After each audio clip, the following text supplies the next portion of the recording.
Hello, people of God, believers, unbelievers. Welcome to Story Time with Mike. Now, why am I telling this story? I'm telling this story because yesterday we uploaded a video with the comedian Tom Mucci talking about juju and the reality of witchcraft and how it's real and experiences he's had. And it took me back, and I remembered some experiences I've gone through, and I thought, why not tell the story? It's a cautionary tale. Some of it you might find funny, but it's actually very serious. And also, yeah, this is not for the super duper maxi saved Christians who never sinned and were born perfect and are perfect now. No, so if you're easily offended or you're just super duper maxi saved, turn off. It's not for you. This is for my young people, especially my young brothers. The sisters, you can listen in, because I'm sure the reverse is true also. But yeah, this is going to be real. I'm not going to mince my words. Just going to be real. So if you're offended by honesty, please exit the channel. It's not for you. Anyway, so back when I was in uni, obviously not saved. I say obviously, maybe you don't know, but I wasn't saved. So I knew this guy from another uni, and not really like a friend, but you know, an acquaintance you see in the club, high five and all that kind of stuff, and fist bump, and yeah, cool. And he introduced me to his sister. I think it was his younger sister, maybe his older sister, I don't know. And she took a shining to me. So back in the day, you know, before BBM, before WhatsApp, we had MSN. So I was warming her up on MSN, and one night now we were at the club, and this club was close to where she lived. So now I had got the situation to a point where it's just, you know, you go into the club tonight? Yeah, I am, I'll see you there. Boom, boom, boom, boom, boom. Seen her at the club, whatever. Back in her room now, and you know, things are about to go down. But then there's a knock on the door, and one of the other, I won't even say other, one of the top players in the uni. I wouldn't have put myself in that category because these man was just there for numbers. I don't even know if they discriminated. I like to feel I had some standards. Maybe I didn't. I don't know. But anyway, he turns up at the door. So she lets him in. I don't know why she's letting him in. And then he comes in, and based on how I was dressed, he should have seen it was time for him to leave. He didn't want to leave. And I'm just like, oh my gosh, what is this guy on? What is wrong with this dude? Anyway, he's hanging around. I'm like, you know what? I ain't playing no games. I ain't got time for this. I put my clothes on, and I'm like, I'm out. Anyway, I realized the next day that I've left my jumper. And so I go on her MSN, and I see, and I don't want to expose anything about this person or who these people are, so I'm not going to say exactly what it said, but it said something clan, and she was African. Shout out to my African brothers and sisters. Yeah, and it said something clan. So I said to her, oh, is that your clan? She said no. So I said, what is it? She said, it's my strength and it's my power. I said, what? She said, it's my strength and my power. So it's not a clan? No. I was like, huh? My strength and my power? And it's like she couldn't explain. And then all of a sudden things started to make sense about, she was a bit off key. She was a bit weird. There's something about her that was off. But before that, I never really saw that. Anyway, I Googled it. And I couldn't find anything about it. Nothing. I said to one of my boys, bruv, do you know about this? He's like, no, I never heard of that. He's like, if you've Googled it and you can't find something, that's dodgy. And I'm like, man, that's wild. And so I remember thinking, I want my jumper back. It's a nice jumper. But when I started to put things together in my mind, I said, I ain't going anywhere near this girl. She could have done something to my I never spoke to this girl again. Never spoke to this girl again. And I believe that even though that guy came to mess up the situation, I'm so glad. And I remember talking to another boy about it and telling him he wasn't even safe. He was like, nah, bro, stay away. And he said, it's not everyone you're supposed to sleep with. Now, I wasn't the type of person who just slept with anyone who blinked an eyelid at me or who I liked. No, that wasn't really me. I wasn't really a numbers guy like that. But that piece of advice he gave me changed my life, because I started to think about things differently. I started to think of consequences beyond the normal consequences, and there were certain females, even if I had the chance, and like I said, I never slept with everyone who was available to me, but I thought, no, it's not everyone. It is not everyone. And even in my unsaved state, that advice took me a long way, and I believe prevented me from a lot of situations. Now here's another story now. I'm on the coach back to my university, and anybody knows about National Express, at the back by the toilet there's 3 seats.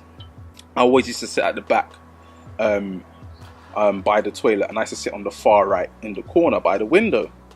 And there was loads of space on this coach that day. So this girl comes on now.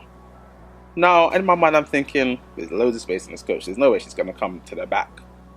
So this girl comes to the back. Not only does she sit at the back, she sits on the seat right next to me. So there's 2 seats next to me. She misses all the empty seats in front of me and sits right next to me. So I'm thinking, what is wrong with this girl? Once again, just because you flash your eyelids at me, that doesn't mean I'm interested. In fact, I didn't like when girls approached me because I thought that's dodgy. Why are you so forward?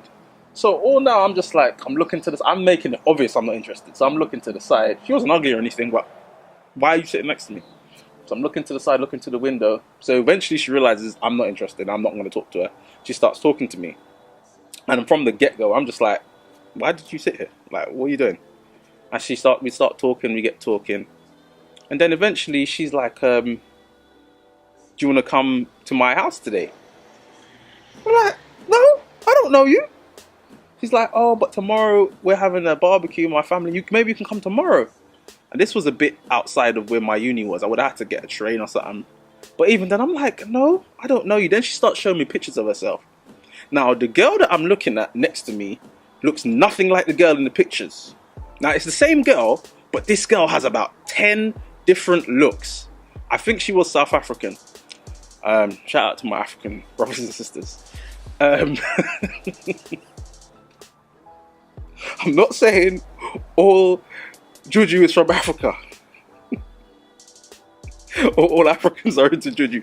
I'm just saying these 2 girls happen to be African. Anyway, so yeah, all these pictures, she looks different in each picture. She's inviting me back to her house, and I'm like, no, I'm not coming. No. Anyway, I never really eat from people, and one of my older brothers gave me some advice about not eating from females, because he told me about some witchcraft ritual that some women do with their sanitary pads. And from he told me that story, I never ate from any girl I was messing around with. I never allowed them to prepare food for me, and if I ate from them, it would be like food they had prepared before and they didn't know I was going to eat. That's the only time. I think that was once or twice that happened. They never knew I was going to eat that food. So yeah, I never allowed people I was messing around with to cook for me. So she offered me a lollipop. I don't know why I took this lollipop, but I took this lollipop this day. Anyway, she got off the coach, left. After a while, I think she got off at her stop. All of the talking done. No, I'm not coming to see you. No, I'm not coming to your house. No, I'm not trying to meet your family. No. But like I said, she was decent looking. She wasn't ugly or nothing, but no, a bit too weird. Had the lollipop. The next day,